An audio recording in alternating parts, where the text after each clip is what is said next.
Hello there and welcome to The Pulse. We're coming to you live from our studios here in Accra. We are live on your DSTV channel 421, GoTV channel 144. This is JoyNews, independent, fearless and credible journalism. Coming up this afternoon on The Pulse, Ghana Airport Company Limited reveals it is not in a position to account for the amount of money derived from the COVID-19 testing regime at the Kotoka International Airport. This afternoon on The Pulse, we assess an official response to a JoyNews RTI request on dealings between Frontiers and the Ghana Airport Company. We'll bring you details of what it is that we're receiving from the airport company this afternoon. And Ghana is inching closer to securing an IMF deal as the fund officials engage senior government officials. This afternoon at Jubilee House, we'll get you the latest on what's been happening. Meanwhile, government is giving assurances that the debt restructuring component of the austerity measure will be carried out in a manner that will bring lesser burden onto the general public. And the fight against corruption continues. The Ghana Revenue Authority is opening up on the investigations into some customs officials who have been caught on tape taking bribes to assist importers to smuggle thousands of cooking oil into neighboring countries. Stay with us as we get you the details on the latest upcoming Hotline documentary, Smuggler's Paradise. We'll hear the confession of some customs officials. It's all coming up here on The Pulse, brought to you by Global Communities, Dignilu, Affordable Safe Sanitation. Remember that this afternoon as well, we're streaming live on YouTube and all of our social media handles at JoyNews on TV. I'm Blessed Sogah. Thanks for choosing us.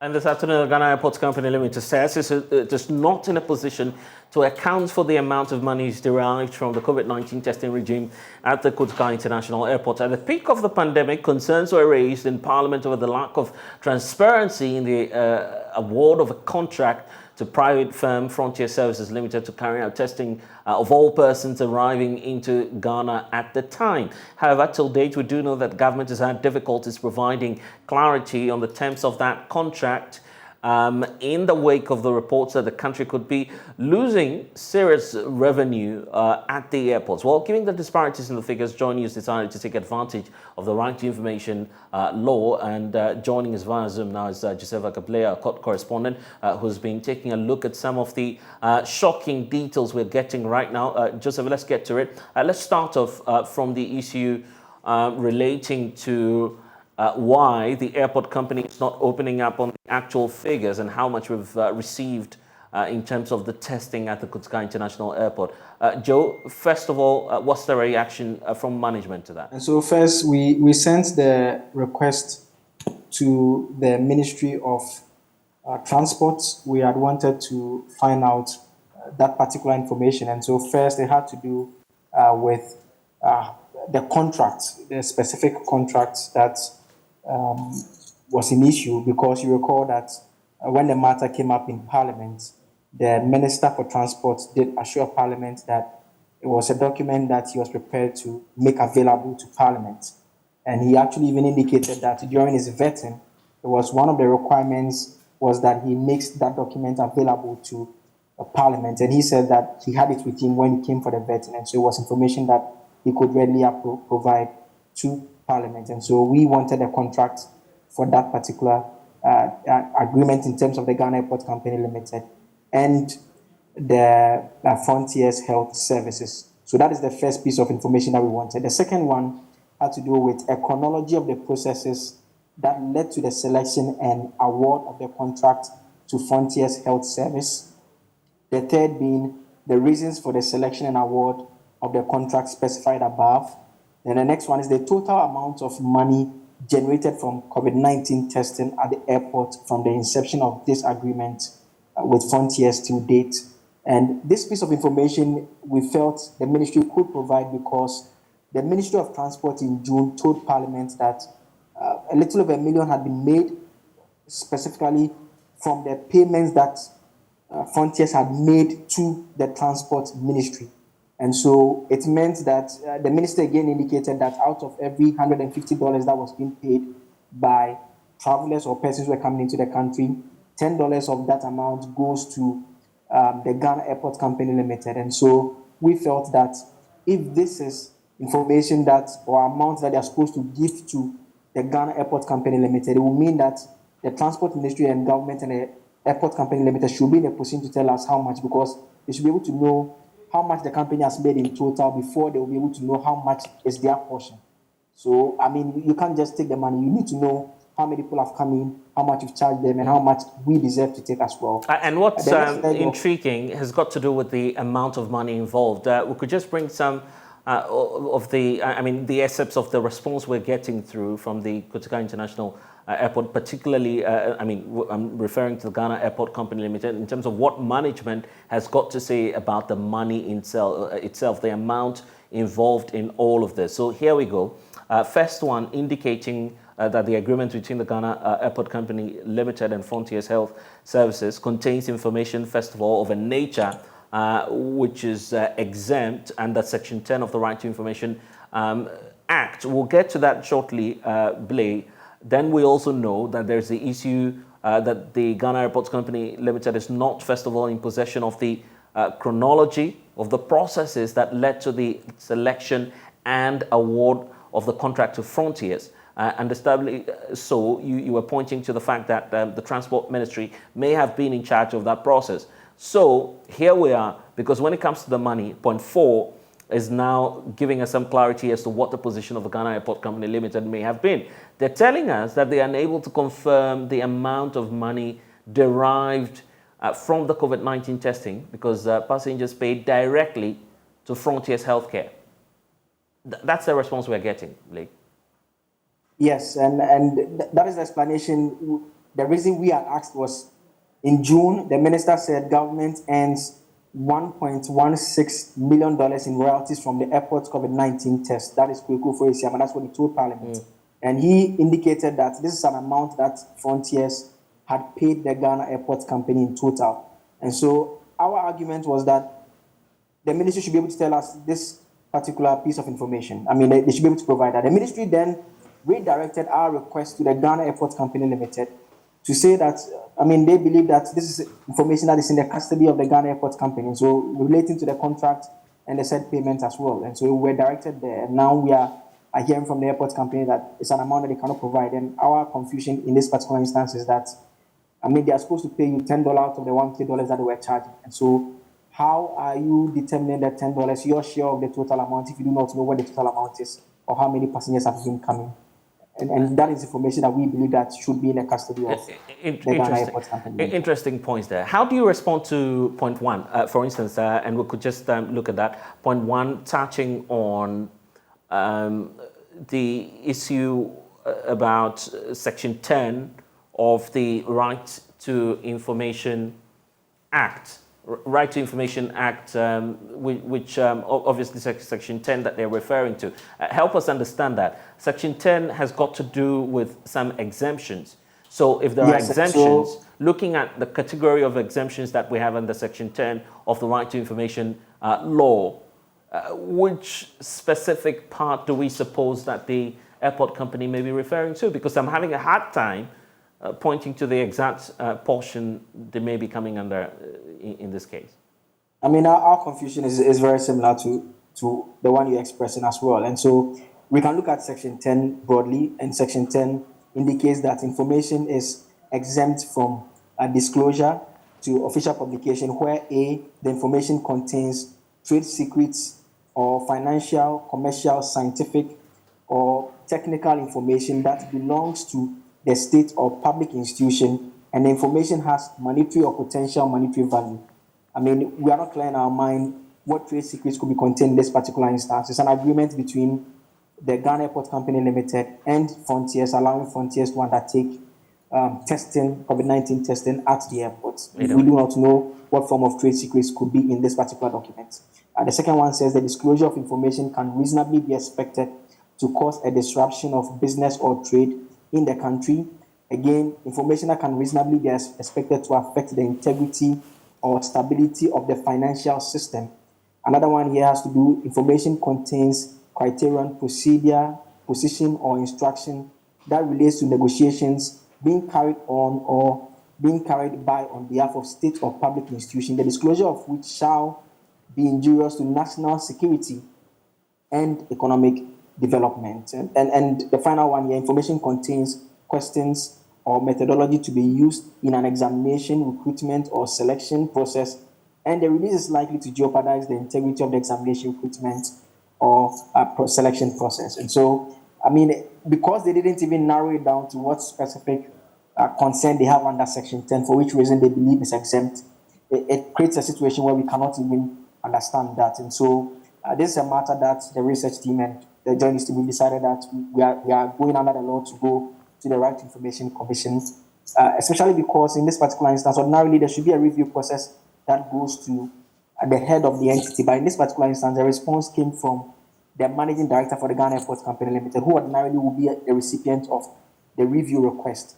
And so we are going a step further to go to the RTI Commission to seek their intervention on this particular matter. And we've seen them in other decisions. They have the authority to make a demand for the said information to be provided to them, for them to make a determination on whether this is something that falls within the Section 10.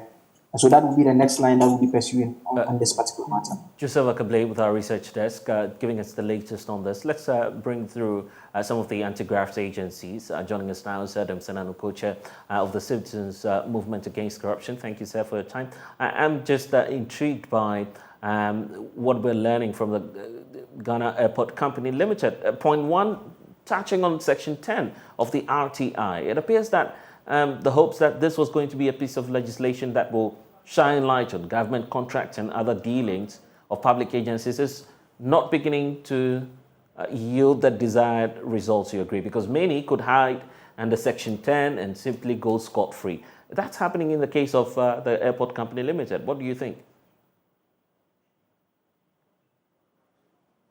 I'm curious. I think that this probably would have been more meaningful if they had specifically indicated which aspect of Section 10 they are appealing to.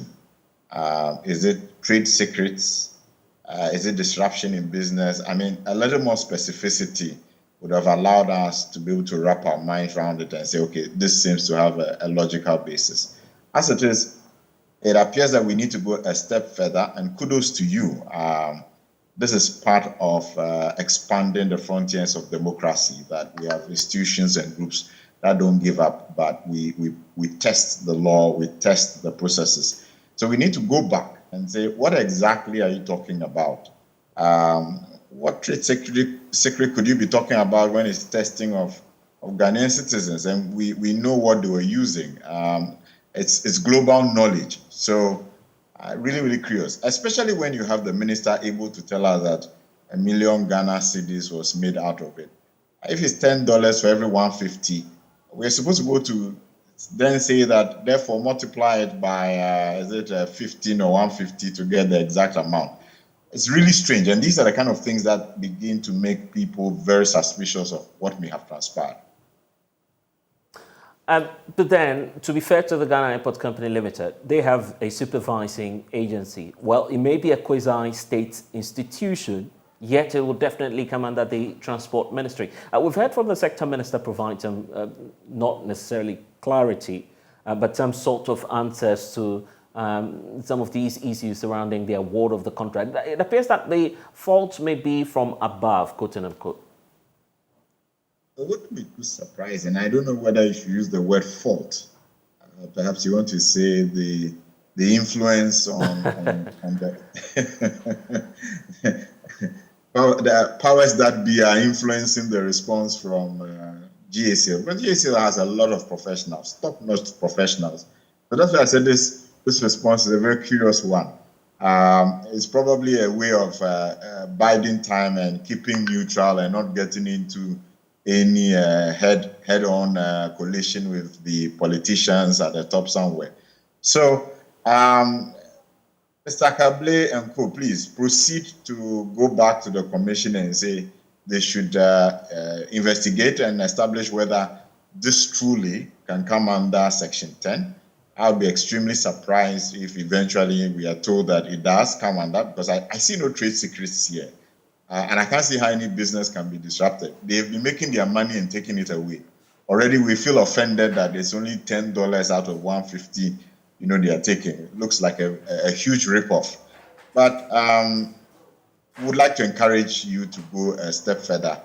It's all part of expanding democracy. So let's not give up. I would not say that this immediately is a weakness of the RTI. Perhaps there are lessons to be learned to strengthen the kind of responses that institutions are to give to applicants for information. So that if you say under Section 10, and we know under Section 10 we have a number of things enumerated, one has to be specific as to which aspect of Section 10, so that then there is clarity on what exactly the communication is suggesting. Okay, but there is also an outstanding issue about the inconsistency as to who we can hold accountable in all of this. I recall the explanation from the Health Minister, Kweku Agyeman-Menu, who once told Parliament and a Parliamentary Select Committee that, well, when it comes to that contract, we need to move to the Office of the President on that. In some cases, we're being redirected to the Transport Ministry. I mean, this whole disjointed form of answers we're receiving on this raises a number of questions as to issues relating to procurement, because categorically, and if we could just go back to what it is that the airport company is telling us at point 3, I believe, at point 3 there, for instance, telling us that even the processes leading to the award of the contract cannot be accounted for by the airport company. And I just want to quote them right. It's at point 2, actually. They're saying that JACL is not in possession of the chronology of the processes that led to the selection and award to Frontiers Health Services to provide the COVID-19 testing at the airport. So this is a public entity, a state corporation, that is not in charge of its procurement processes. It raises a lot of questions, right? Yeah, it does. I mean, so I was going to ask if Joseph was still around. Whose signature do we have on that contract? And the letterhead is it GACL or is it the Ministry of Transport? If it is signed off by GACL, then they ordinarily ought to be providing the answers. If it's signed off by GACL and they are suggesting that they were not engaged through the processes and yet they did the final signing, it tells us that there is a problem with our procurement process, because you can't have an entity signing off at the end and they are not part of the process such that they are saying, this is a service we want or this is a product we want, these are the stakes, and yet they have to sign off. I mean, it will suggest that people can take advantage of our institutions of state just to finalize contracts on deals that they have already negotiated. And that is very risky. It means that's a red flag. And so, yes, you are highlighting something that is extremely important. If GACL eventually signed off, and yet they are saying that they had no hand in the processes leading to that signing off, that's a serious issue that we ought to interrogate some more. So I don't know whether he's around. It would be good to look at that contract and see who signed off on it. And that can then be put into the context of these comments they are making and conclusions drawn. And then readily, the directives from the Speaker of Parliament comes to mind. The fact that he's asked the Select Committee on Finance and Health to take a look at matters relating to COVID-19 expenditure. I recall that your citizens' movement against corruption backed such a move and a directive from the Speaker. He's giving a deadline on this. Would you want this matter to feature prominently? Yes, absolutely. First of all, the I don't know what to call it, rigmarole of sending people around. You go to Ministry of Transport, they say GACL. GACL responds and says, we have no hand in the processes, which means go back to Transport or go back to RT Commission.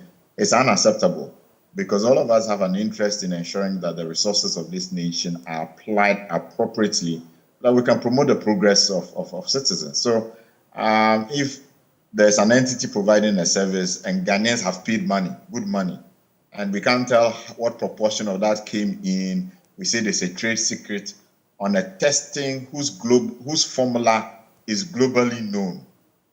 The equipment, there's nothing new about it, nothing scientifically original, or somebody is trying to throw dust in our eyes. I think that we definitely are interested in the speaker's instruction that this should be dug into, and let's see what comes out of that. At the same time, please go back to the commission and ask them to determine whether there is any reason why GACL should come under Section 10. At the end of the day, if it's the Transport Ministry that has to answer, we'd like to know who needs to give us that information so that we can establish whether really we have had value for money or whether we have been robbed of some additional resources as part of this process. You may not be a lawyer, but you're quite conversant with the RTI. For Frontiers being a private entity, what options do we have in terms of getting some clarity on the context of the contract? Well, I think that the commission itself is the one who are vested with and clothed with the power to give us final interpretation on these things. And at the end of the day, it will require GACL, if they are signatories to it, to demonstrate that truly any of those clauses under Section 10 actually apply. So their response right now is ambiguous. And I'm sure that, you cannot push them to provide further and better particulars. But the commission can say, okay, you've quoted Section 10. Section 10 has several elements in it. You need to be specific so that there is a measure of confidence that what you're saying really, can be verified in terms of the projected or expected relationship between GACL and the service provider. So really, our hands are with the commission at the moment to give us an interpretation. And I know that the way they will do it is to ask GACL to provide further information on what it is they are trying to suggest out of Section 10. They will have to be more specific for the commission to be reasonably assured that this is potentially the truth, or you need to provide more documentation to support the suggestion that Section 10 can exempt you. Anyway, I'm grateful for your time. That's Adam Senado. He is co-chair for the Citizens Movement Against Corruption.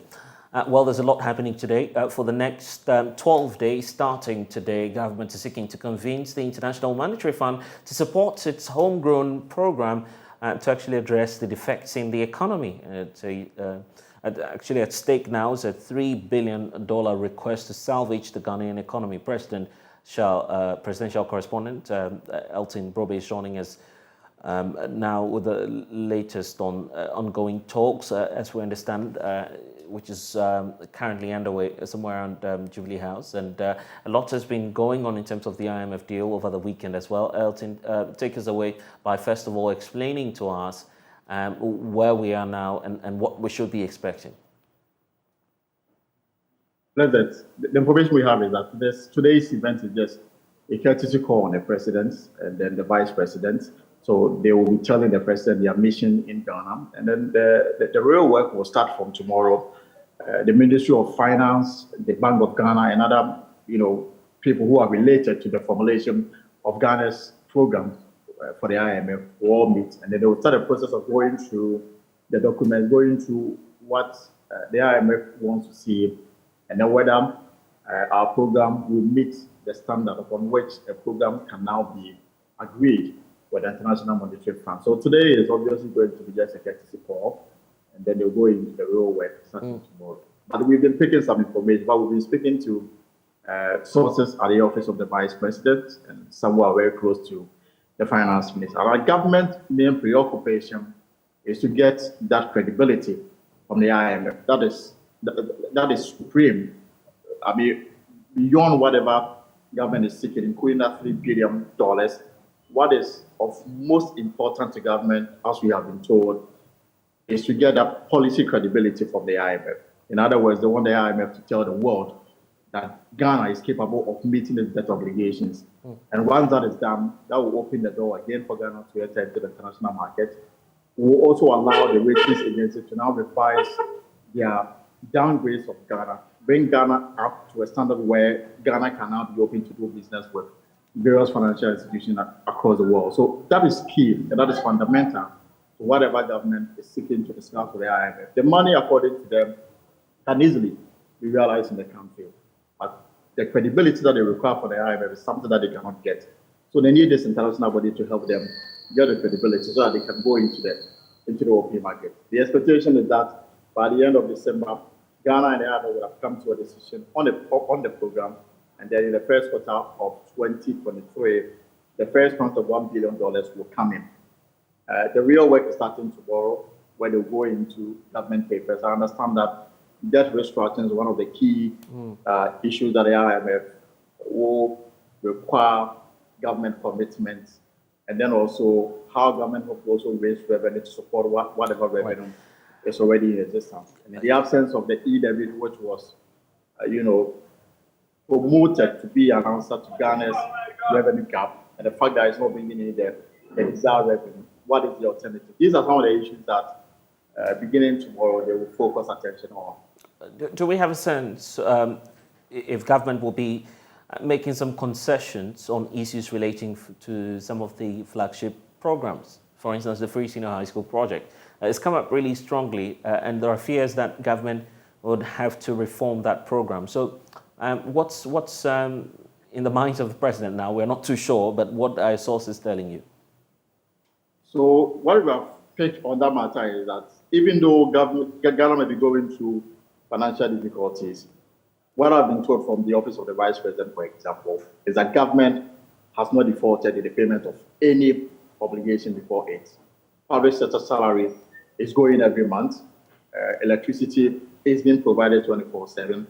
Other government obligations have been met. Other statutory payments have been met. So in terms of government meeting its obligation, government is on course, and government has no intention of defaulting on the payment of any maturing loan or interest that is before it. So meaning, which according to them means that even though we may be going through financial difficulties, we have our fundamentals right, and that's how we are meeting some of these obligations. One is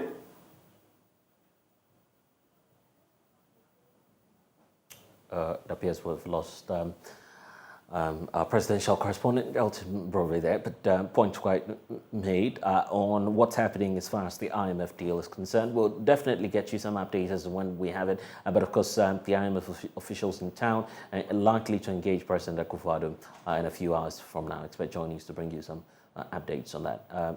Still on revenue issues and the economy, the Ghana Revenue Authority says it has opened investigations into revelations that customs officials are taking bribes to assist importers smuggle thousands of cooking oil from neighboring countries into Ghana. JoyNews investigations captured customs officials confessing to taking bribes to assist local and foreign importers to smuggle oil from neighboring Togo and Ivory Coast to markets here in the country. It is estimated that the state is losing close to 300 million cedis in revenue as the smugglers and dealers are bringing in 5,000 metric tons of cooking oil annually.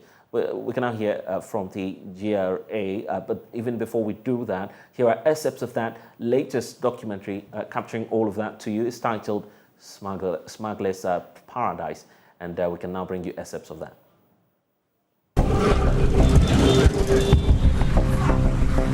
Like Tamale, the border town of Sampa in the Bono region has another network of smugglers. They are mainly middle-aged women. Do not be mistaken, they call the shots in how oil and which quantity must be smuggled from neighboring Côte d'Ivoire to Signane and the Kumasi markets. One of them is Mame Selwa. She is easily identified at Sampa as Alaji's wife. As at the time of this investigation, she was willing to sell the smuggled oil to the investigative team at 370 cedis when Hamza's price was hovering around 430 Ghana cedis. She said the cooking oil has become scarce, so like many smugglers and traders, they have to leave huge amounts with dealers in Côte d'Ivoire.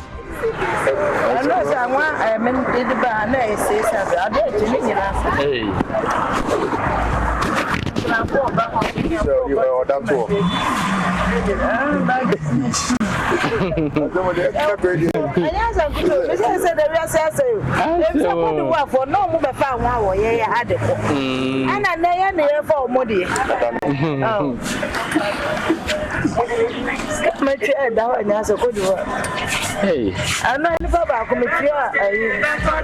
Car 7. Only know the mamma 3. I must say, some more country.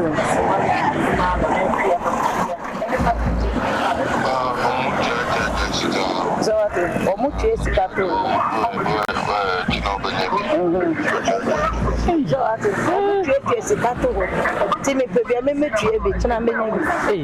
She said it's become difficult for many smugglers to bring in large quantities of oil because some custom officials are not supportive. She revealed that top custom officials at Sampa and other checkpoints have told her the government is pressuring them to crack down on the operations of smugglers because it is affecting local business companies which produce cooking oil. Okay.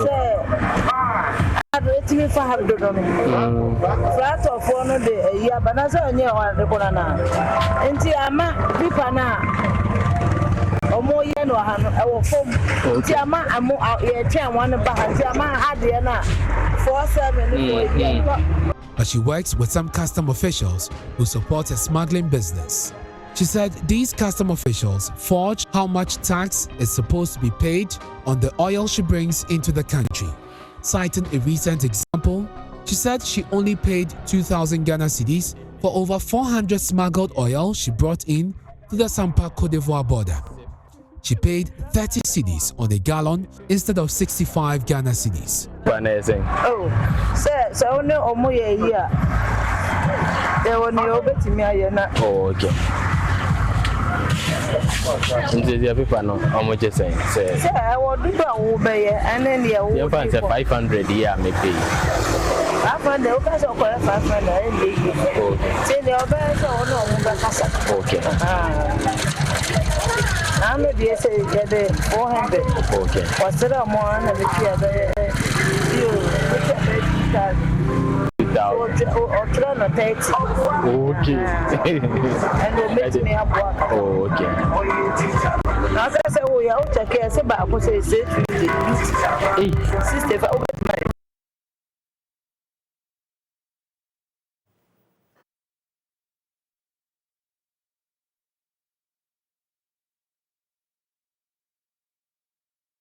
Hide the gallons within the sacks of charcoal. She also references the use of VIP buses in aiding their business of smuggling. It comes at a cheaper cost compared to paying the right taxes to the state. Okay, I just say a bit high car. but I have mine is a few. You are the guys in a banana. Okay. We go up in OB. Then I make a crack. Okay. Then the attaches and I. Oh, okay. As a person, we are in a French book. Okay. Okay. Is it VPC? Look for people. So the quack, maybe back 15. Okay.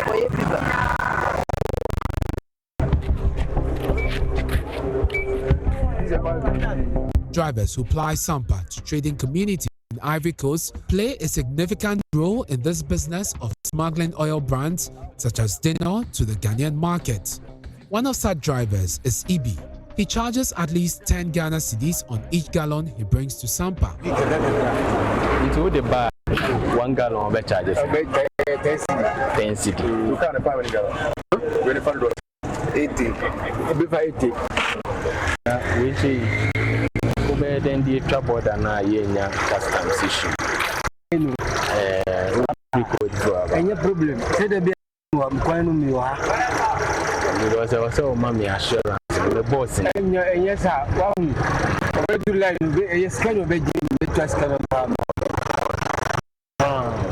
I approached this driver at the VIP bar station at Sampa. He revealed he is complicit in the transportation of these oils when I expressed my interest in getting the oil I bought to Sunyani. He said he would charge 15 Ghana cedis on each gallon because of the bribes he has to pay to custom officials, the police when transporting the goods.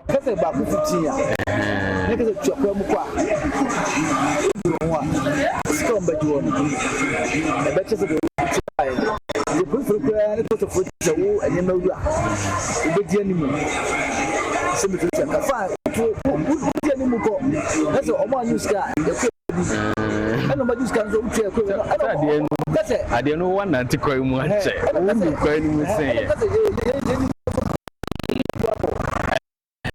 Because I was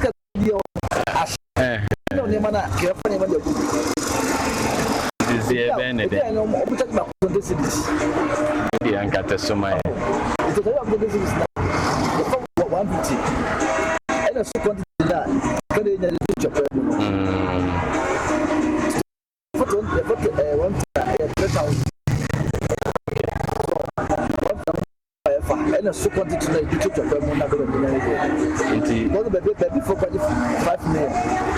I thought we had the 2 million, we had the 3 million, 10, 50.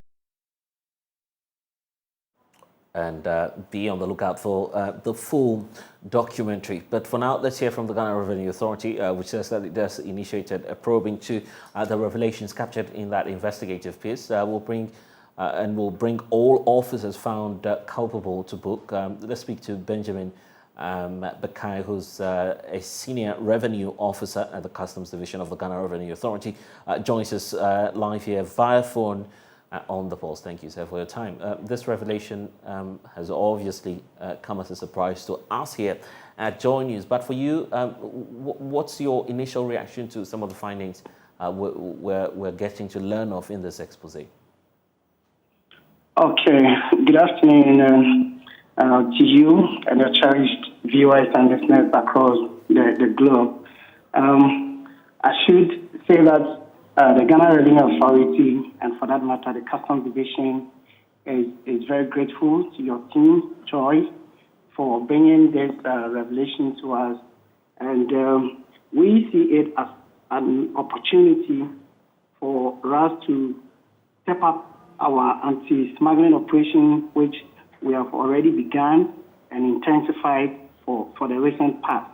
So I think that the expose really presents a fine opportunity for us to put in rather an enhanced measure against this phenomenon. So what do you intend to do in ensuring that our borders are, when it comes to the borders, you may not necessarily be in charge, but in terms of ensuring that we protect revenue leakages at the frontiers, what do you intend to do? All right. So first of all, we intend to intensify anti-smuggling operations at the borders by increasing our numbers at the various unapproved routes that we have around the borders. So that is the first measure. Secondly, we have begun the processes of deploying drones, that is unmanned area vehicles, to be able to monitor some of these events, because you agree with me that the borders are very vast and wide, and therefore, with the assistance of some of these technology, we should be able to clamp down on the operation. Also, we intend to intensify, or let me say, motivate our informants, because we realize that some of these operations, without the support of intelligence and informants, it becomes a bit difficult. So currently, the informant award system is in place, and we hope that informants will take advantage of this system to volunteer information to our operational wing. Are you able to tell us, for instance, some of the measures you take, or some of the measures involved as to what disciplinary actions you take whenever we learn of the reports of this nature indicting your personnel at GRA? What's the next move, usually, when the people are involved in some of these reports?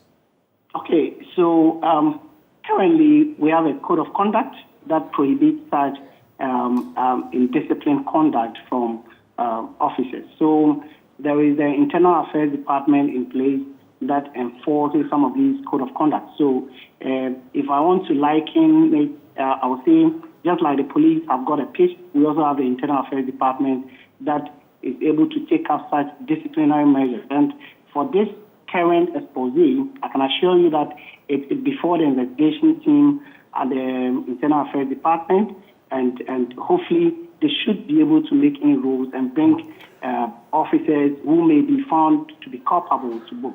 So there is currently measures in place.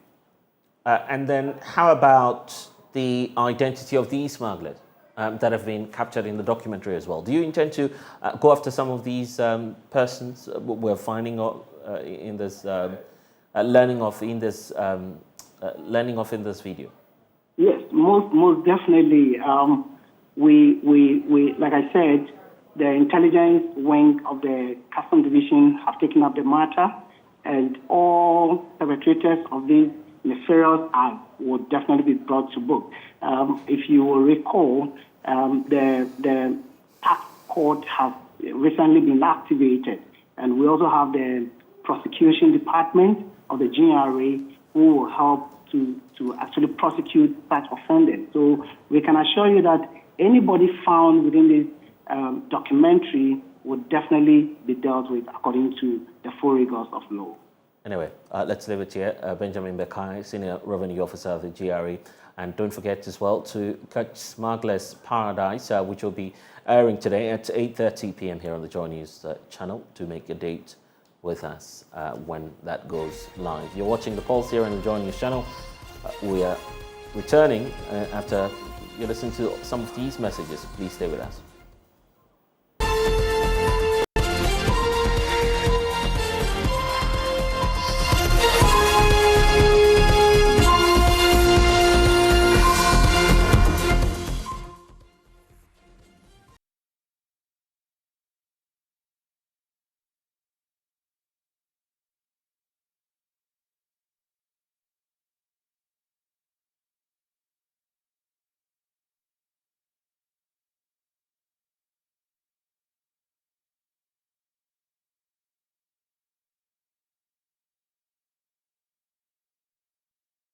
And you're welcome back. The Ghana AIDS Commission is pushing for an increase in safe-sex sensitization in the wake of the recent spike in HIV infections in Ghana. The latest data released by the Commission shows that 23,495 people tested positive for the virus in the first half of this year alone. The Ashanti region topped the charts in terms of HIV infections, recorded in 2021. Over 73,000 persons in the region are living with the disease. Let's bring in now Director of the Ghana AIDS Commission, Chairman Etuahini, who's joining us via phone. Thank you for your time, sir. Very staggering figures, but starting off from the Ashanti region, is it the case that they are not adhering to the safety protocols, if I may use that word? Yeah, thank you for having me. Actually, adherence to treatment is an issue. It's one of the challenges we are having with the program, the AIDS program in the country. There is high level of treatment adherence, poor treatment adherence. Hello? I'm with you, sir. Oh, okay. There is high level of poor treatment adherence among the persons living with HIV who are on antiretroviral treatment. And that has a lot of implications. First of all, it may lead to drug resistance, which means that it can affect their health if they do not adhere to treatment. And a major issue with poor adherence is loss to follow-up. A number of people, after, starting treatment and feeling well, especially those whose viral load, is at the undetectable level, they feel well and think that the virus is probably not in their system anymore, and therefore they stop taking the medication. Others also follow the false claims by herbalists and spiritualists and stop taking the medicine. And that is a major issue for the program. So going forward, So it is not just Ashanti region. It's across the country, in all the regions. Yeah. So going forward, what do you intend to do? Oh, yes. The Ghana Health Service is, and the stakeholders, the implementing partners, have initiated, practical steps to addressing these problems. So they have what we call case managers who follow up newly initiated clients on antiretroviral medicines and support them to adhere to treatment. And if any of them are having problems, they follow them up. And one of the things we are also doing is what we call the Back to Care campaign. Those who stop the treatment have to come back to the health facilities and continue their treatment, because it is only by continuously taking the antiretroviral medicines that would ensure that they become and remain virally suppressed, so that they do not transmit the virus to their sexual partners, and also do not have to have disease progression and not dying of AIDS. And so these efforts are being made using people we call case managers, in addition to models of hope. And these models of hope are trained persons living with HIV who provide adherence support to newly initiated persons living with HIV on treatment. And I recall that the last time we engaged on this, you were equally raising concerns about some undocumented cases of infection. Yes. The data on the national estimate data show quite clearly that there are more than 100,000 people who live with HIV but have not been diagnosed because they have not gone for the test. And so the national goal of the goal of the national response is to actually diagnose at least 95% of persons living with HIV in the country by the end of 2025. And if more and more people are not testing to know their status, especially if they have HIV, then it creates a problem for themselves and for the country, because they will spread the virus, or they are the ones who are spreading the virus. And so it's important that they get to know their HIV status so that they can access treatment, become virally suppressed, and ensure that they do not transmit the virus to their sexual partners. Because if your viral load level is not detectable, it's the same as, having being unable to transmit the virus. So we say U equals U. Undetectable is equal to untransmittable. And so they cannot transmit the virus. And that is very important, because it is by maintaining viral suppressed status that one continues to enjoy good health and have improved life expectancy, and then they are well positioned, to work and be more productive. But without antiretroviral treatment, they will obviously fall ill and die if they do not go back on treatment. Anyway, we're grateful for your time. That's Chairman John Heaney. He's Director General of the Ghana AIDS Commission, joining us here on the polls. Now, conservation group Arocha Ghana is reigniting the national conversation on banning plastics. According to the group, the polythene products ought to be given a second policy consideration in terms of an outright ban, given the immense sanitary problems the packaging products are creating for the country. For Arocha Ghana, single-use plastics goes a long way to choke our drains and river bodies in the country, and hence the need to act fast in terms of getting policy to ban its use. Joining me via Zoom now is Deputy Director of Arocha Ghana, Daryl Bosu. Thank you so much for your time here on the poll. So let's start off from getting to understand exactly what it is that the problems are associated with this product.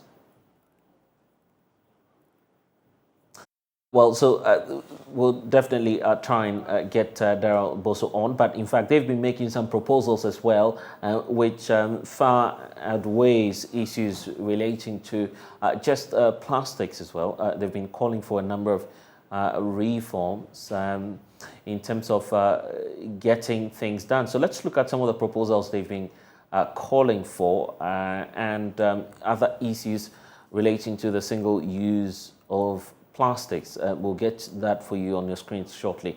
But then we do know that beyond that as well, today happens to be the World Environmental Protection Day. A day being set aside to take a look at issues affecting the environment and keeping it safe for the citizens, not just of Ghana, but around the world. Let's get more on some of these issues and try and bring you, first of all, some of the proposals from Arocha Ghana. First of all, they are asking that all galamsey activities in nearby river bodies across the country should be halted with immediate effect. When it comes to mining near river bodies, they do not offer any services, in particular plans by government to convert a critical watershed like a Tiwa, for instance, the rainforest reserve, into a bauxite mining pit should be abandoned with immediate effect. They believe that's one of the ways to protect the environment. They are also going ahead to indicate that banning of single-use plastics and, of course, issues relating to the product, the polythene product, there must be the promotion of some innovative greener packages in terms of alternatives from industries with wider public education and support for recycling agencies. And then at point 3, Arocha is making the point that government and state institutions must fully enforce all regulations on the preservation and management of Ghana's river environment. Then there's also a point about the need for inclusive and incentive-based collaboration, engagement with communities neighboring all areas where there are rivers through shared responsibility. Government and state agencies must commit and ensure that there's some sort of transparent share of the benefits to security is actually accruing from sustainable river management on issues relating to the single use of plastic. So I will get back to all of these demands shortly, but for now, let's take you to the Western region. Victims of the Apiati Disaster Association are unhappy with how government is handling the Apiati disaster. According to them, the disaster was not a natural disaster, and therefore government must hold the companies at the center of the disaster properly accountable. Addressing a press conference held by the victims of the Apiati Disaster Association, the chairperson, Kingsford Philip Ponsa, indicated that they are demanding compensation and insurance for victims who, as a result, have been affected by the explosion. There's more in this report. We believe strongly government made a huge mistake in the handling of Apiati disaster, because the disaster is not a natural disaster but a man-made and should have been treated as such. The profit being made by the company responsible, do they share with government? Why should the government mobilize funds from individuals and other bodies to take care of a certain company's negligence? What role is the company who came to bomb Apiati playing now? We demand a structural integrity report. We demand a report on the structural integrity test, since we have no idea of it what about. To the extent that even the local committee has no idea as to where a part of it. We want a reconstruction committee to the current room size, which is 10 by 10. The Apiati phase 1 to 12 by 12, 12 by 13, and 13 by 14. The fact that we are saddled by this avoidable negligence does not mean that the comfort we once had, even though with most of the houses as mad house, should be forced to accept an unpleasant room size of 10 by 10. Buildings already put down without consulting the rightful owners should be called for an emergency meeting with the immediate effect. We are requesting Mazam Company Limited, Antas Logistics, Shrano Mines, and the committees formed as a matter of urgency to consider a compensation for affected members who, as a result of the blast, is going through emotional, psychological, physical, mental. We demand an unqualified apology from the Mazam Company. Natural law demands that after the blast, at least Mazam Company should have visited Apiati to compensate or commensurate with us for lives and property destroyed by their explosives. But still, up to date, we have not heard or seen them at Apiati. Should we consider they do not care?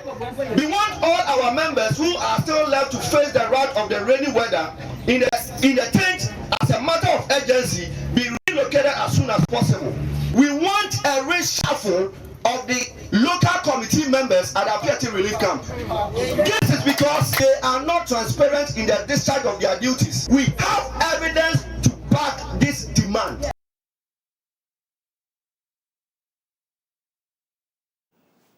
And you're still with us here on the Pulse on the JoyNews channel. The news is actually replete with stories of the global economy downturn with adverse consequences for developing economies such as Ghana. The effect, obviously, of the Russian-Ukraine war has compounded the issue, causing disruptions in the global food supply chain here in Ghana. Food and transport are the leading drivers of inflation, with rice, both cooked and imported, major components of the basket. It's against this backdrop that the agricultural policy analyst is pushing for more investments to forestall threats of food insecurity. My colleague Ernest Menu sat with the Ghanaian man behind Nigeria's boom on what lessons Ghana can learn to stem the tide.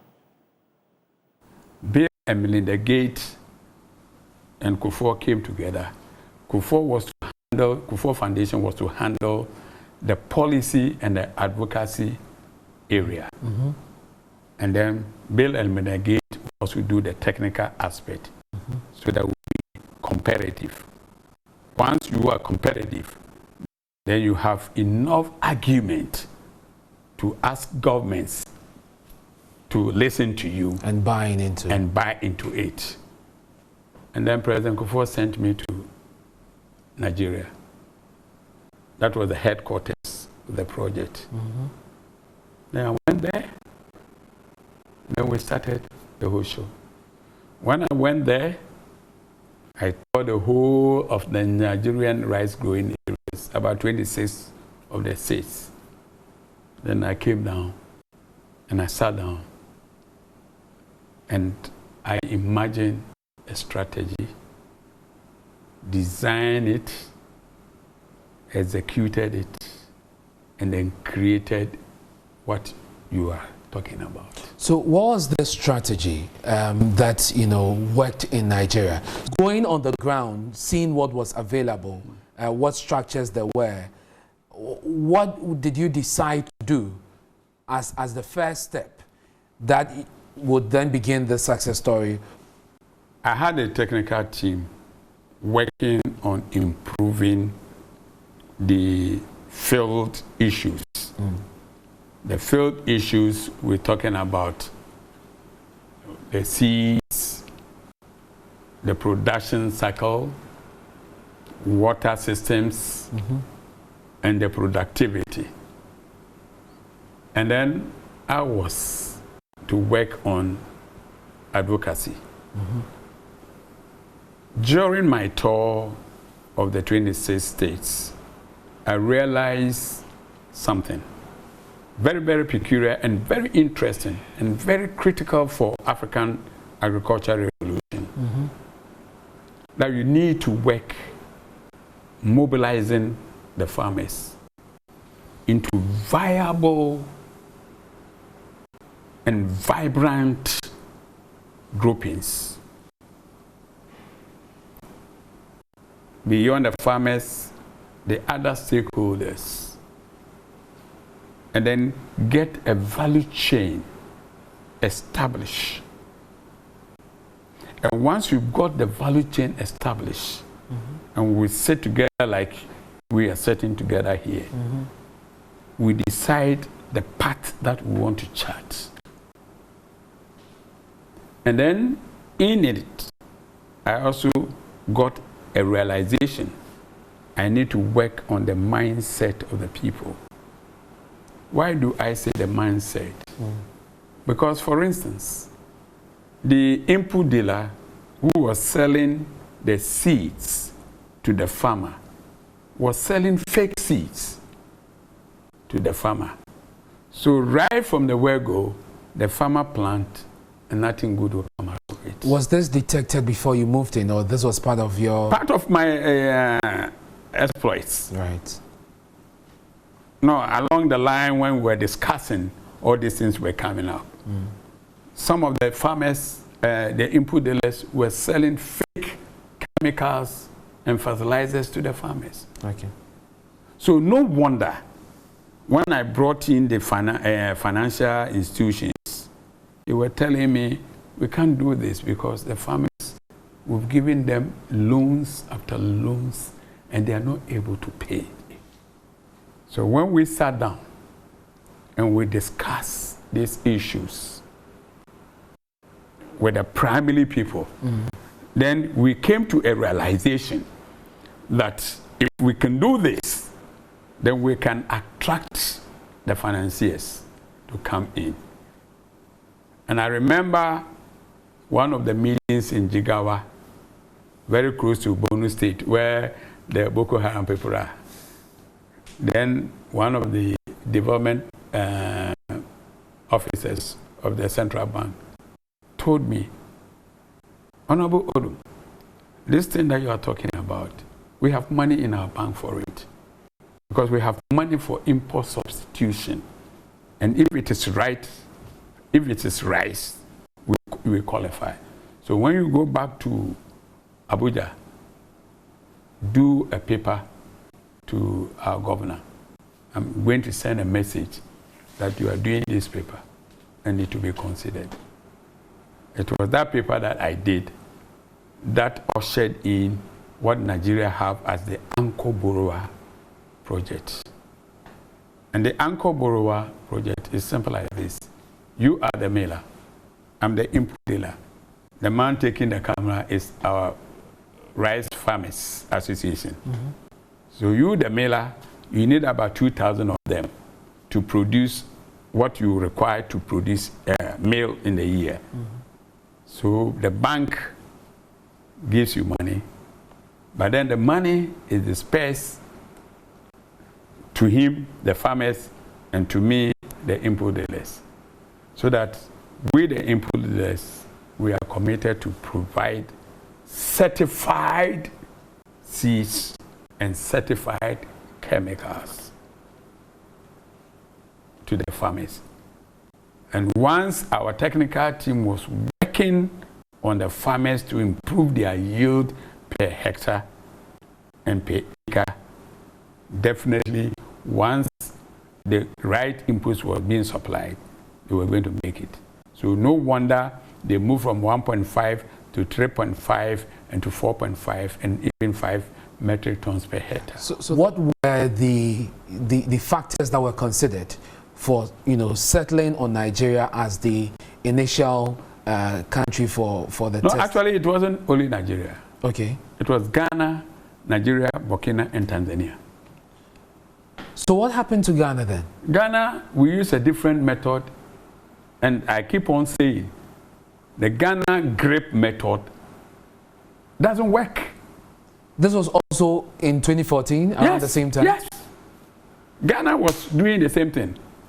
Ghana, Burkina, Tanzania, and Nigeria. And I was in Nigeria. Nigeria. Yeah, so Tanzania is successful. So you were seconded to Nigeria to oversee the project? Yes. Who was in charge of Ghana's project? We have here somebody as who was... Our own people? Yes, our own people. And they were also supervising Burkina. We'll come back to the Ghana situation because it is quite disappointing that we have a success story in Nigeria and we can't point same in our own country. Once you met with their leaders, the political leaders, some of the governors, they bought into the idea. Would you not say that was really one of the strongest indications that this program was going to work? The acceptance, the determination by the leaders to move in that direction. That works, but it depends on how prepared and how organized you are to meet the leaders. You see, if you come to me and I realize behind you, you are not organized and you are not prepared, as a leader, how can I listen to you? Are you coming to me with a disarrayed program? No. But when I see that you are well organized and you are well structured, and you mean good for your people and for the country, then as a political leader, I will listen to you and give you the space. But governments should be interested anyways because of the benefits and the potential that it has in turning around the economy. Our government has said that it is dedicated and interested in making sure that agriculture thrives. You've seen the number of policies that has been rolled out, and especially under the planting. Statements that have been made. Statements have been made, promises and timelines, and all of that, which unfortunately has not materialized. Do you think that we have shown enough commitment? Oh, now government knows that we have put in place what we call the ECOWAS Observatory Group in Ghana, which is headed by Yao Poku with his team of experts, some researchers, some businessmen who are observing what Ghana ought to do. So Ghana now has an observatory team under the auspices of GIZ. Right. You are obviously done with your project in Nigeria. Yes. Would you? No, I'm still an international consultant. Well, but I'm asking because some have said that if you have managed to get Nigeria onto this path, why not your own country? Oh, I'm part of the Ghana team too. You are now part of the Ghana team. And so we can keep our fingers crossed as far as rice production is concerned. Now, currently, for instance, I'm working with National Service. You might have heard about the Kumeu project, where we've taken about 50,000 acres. And we're going to do a massive agriculture project over there. Is it mainly rice, or you're looking at other crops? Rice, soya beans, and cowpea. Odum, come and let's sit down. And we think about the Galamsey sites and how we are going to restructure those places. And I told him, yes, we can reclaim the land and then redeem it. Reclaiming it is filling up. Redeeming it is planting like the cabbages to remove the mercury out of it from the land, so that the land can be used for rice or other things. The devastation caused in those areas is quite huge. Yes, we're talking about between 50 and 100,000 acres of land. This must be a very challenging project. Yes, but fortunately, the regional minister, very hard-working guy, is gotten the World Bank behind him to support our project. So I think I need to lend them my little technical and divine knowledge that will be able to do it. And so ultimately you move into rice production after the lands have been reclaimed. The rice and other vegetables. You could do other vegetables along that. You see, when we are doing rice, you can do maize, you can do cowpea, you can do other things. When is this expected to be rolled out? Oh, maybe next 2 weeks I'm going now. We start thinking about it. Then we see how far we can go expeditiously. And so that project is independent of the GIZ project as well? Yes. So what would you say about the future of rice production in Ghana? Should we keep our fingers crossed to... The future of rice production in Ghana is very splendid. Once we get all these things going, matter of 3 years, Ghana will be out of rice. And our Vice President, Dr. Mahmoud Bawumia, has expressed optimism that the National Muslim Conference would serve as a conduit that connects government and the Zongo communities to accelerate development in the historically relegated communities. He has also promised that as part of the administration's comprehensive developmental agenda, no community, including the inner cities and Zongos, will be left behind. Dr. Mahmoud Bawumia said this at the second National Muslims Conference here in Accra. The second National Muslim Conference brought together politicians, business owners, and Islamic scholars. The mission is to deliberately change the status of communities that are synonymous with crime and underdevelopment. Minority Chief Whip and MP for Aswasi constituency, Mohammed Muntaka Mubarak, underscored the need for influential Muslims and Muslim businesses to support the educational and economic empowerment strategy. The strategy, according to him, is the only tool Muslims in Ghana can use to transition from underdevelopment to compete with the urbanized parts of the country. I wish to state emphatically at this stage that all the laudable educational and economic empowerment strategy being put up by the conference will not be materialized if Ghanaian Muslims fail to raise the necessary resources to finance them. We need to generate resources locally, internationally, to be able to implement our program. We intend putting up model schools, health facilities to meet the needs of the Ghanaian Muslims. We need to put up technical and vocational training centers to lift our people out of the poverty through skills development and competitive entrepreneurship capacity.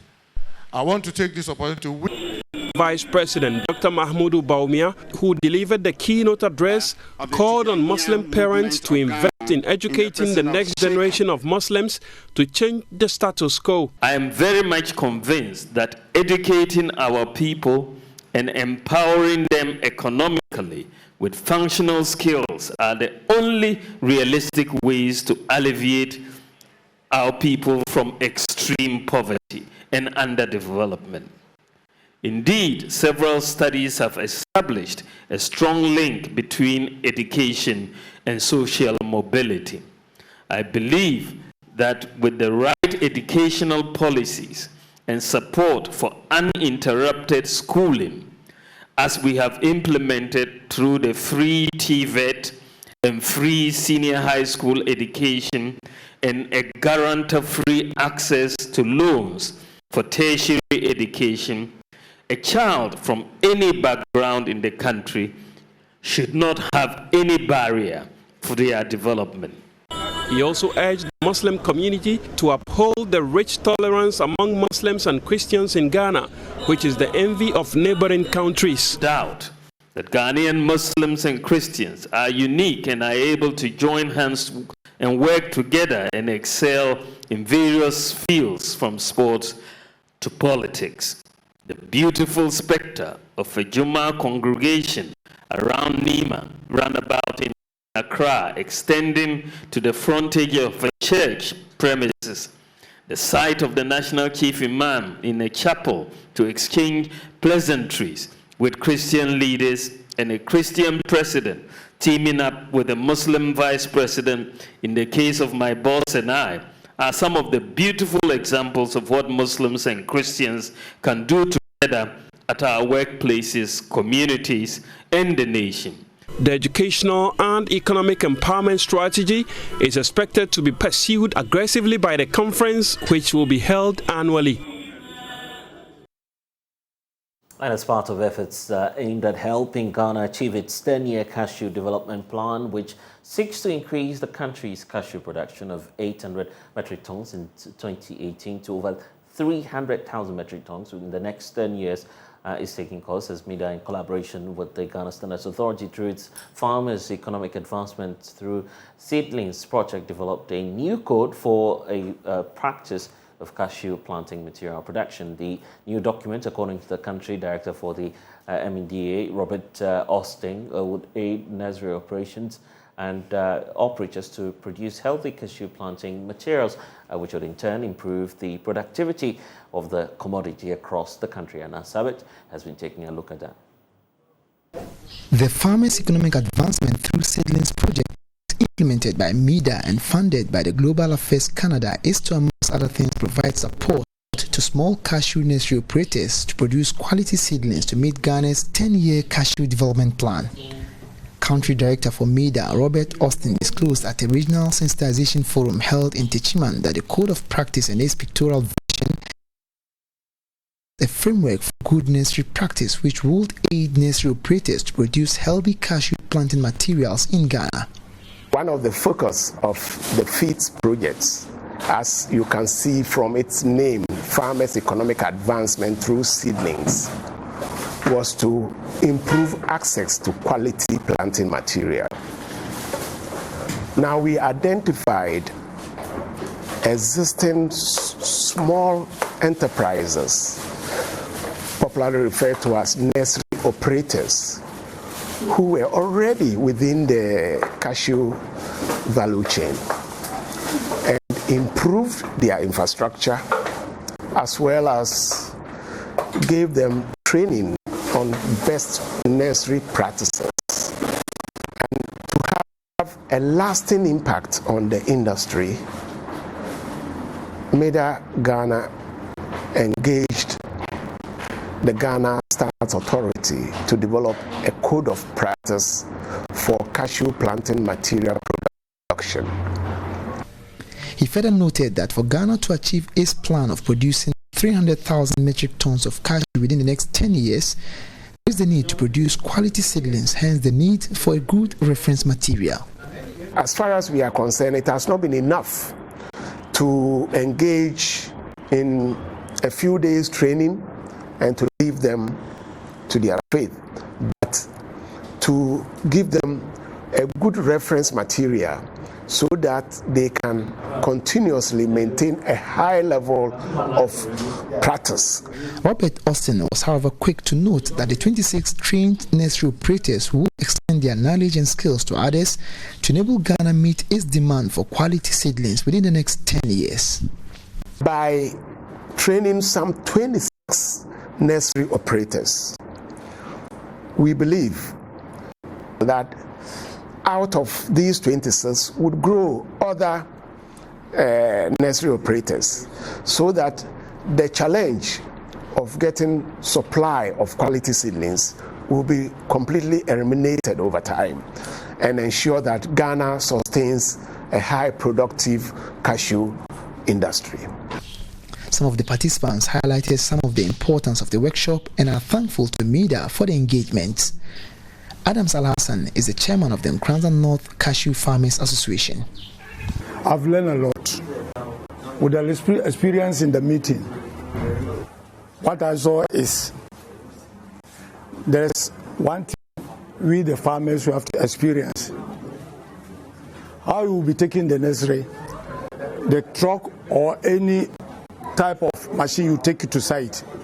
You shouldn't overload the nursery, because when you overload the nursery, the moment you take it to farm, you lose plenty, which will never be successful in your farm.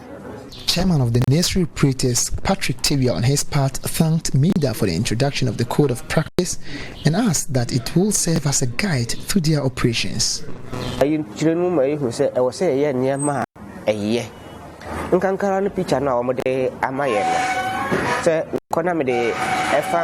Me office here. If to me, aka me bribiara, I'm a dia, I was a mayor, and they are insane, Nemen, and Majuma Yafu in. Among stakeholders present at the program were representatives from the Ministry of Food and Agriculture and other key stakeholders in the cashew value chain. Anna Sabit, JoyNews, Techiman.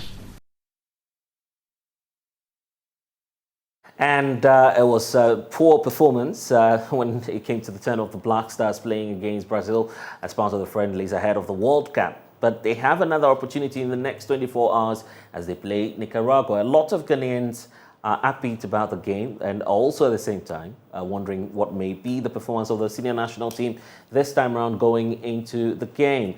But even though we may have not performed well against the Brazil senior team, some members of parliament have been reacting to our poor performance and urging Ghanaians to keep up some faith in the Black Stars ahead of the next match. So we caught up with the ranking member on the Youth and Sports Committee, Governor Mensah Woyomi, who says that the senior national team will do us proud and that Ghanaians would have to keep up supporting and urging them on to the World Cup. And obviously, we would want to bring back that love for the senior national teams. We definitely wait to see what then happens in tomorrow's match. But that's all we have for you here on the Pulse on the JoyNews channel. I'm Blessed Sogah. To log on to myjoyonline.com. We have updates there for you.